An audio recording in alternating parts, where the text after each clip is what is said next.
You walk into a family function with a smile on your face. You're ready to enjoy, catch up, eat good food.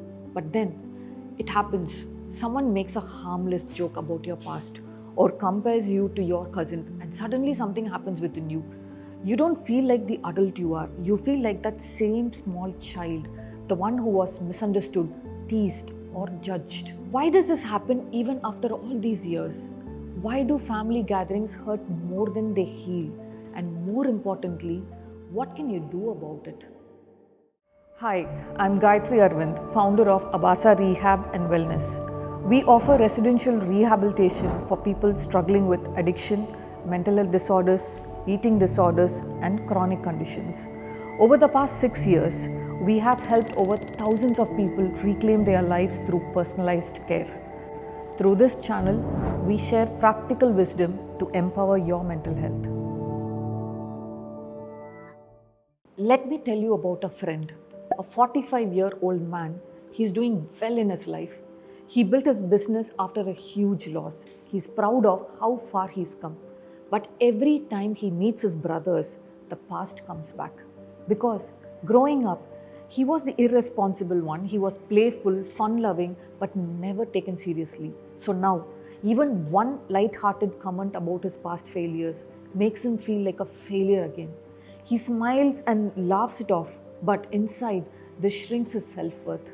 Now, he's not alone in this situation. This happens to each and every one of us. When someone presses an old wound, your amygdala, the emotional center, gets activated.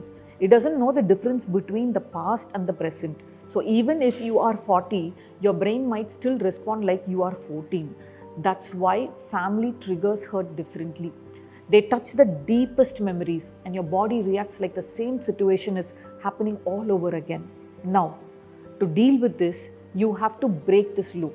There are 4 steps. Step 1, break the spell. When an old wound is triggered, most people either freeze or get angry. They don't know what's happening inside their brain, so they blame themselves for overreacting. But the moment you name it, what you are feeling, you break its spell. So, the next time a comment hurts you, pause for just a second. Say to yourself, wait, this is my brain reacting to an old memory, and I'm not the child anymore, and I'm safe now.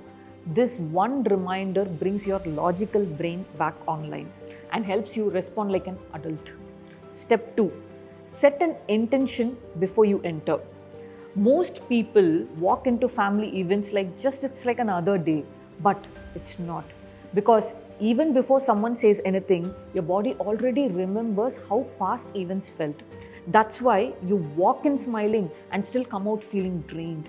But if you just take 30 seconds before entering to set an intention, your brain gets direction. It's like telling your system, here's what we want to experience today. It could be something simple like, I want to enjoy the food and focus on the good, or I will stay calm and not engage in old fights.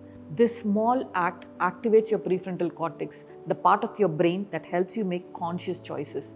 So when an old trigger shows up, you'll be more prepared to pause instead of spiraling. Step 3, respond, don't react.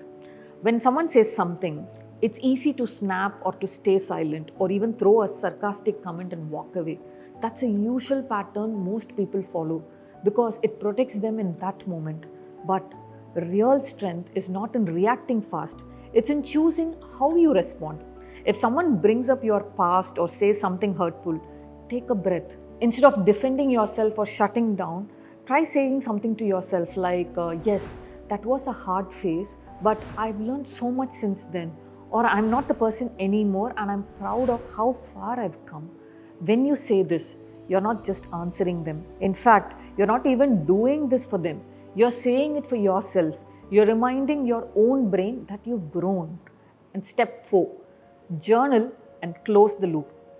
Even after the event is over, the feelings will not always go away. Your body might still feel heavy. Your mind might replay the same moment again and again. That's because the loop hasn't been closed. So after the gathering, take 5 minutes. Sit down with your journal or notes app.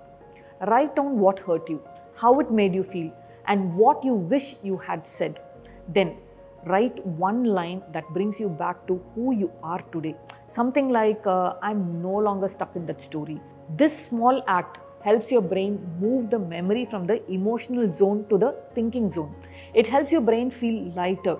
You don't have to carry the same heavy feelings for days. See, family gatherings are not just about food or photos, they are mirrors. Sometimes they reflect love, sometimes they reflect our old pain. It's not under your control, but the old version of you doesn't need to run the show anymore.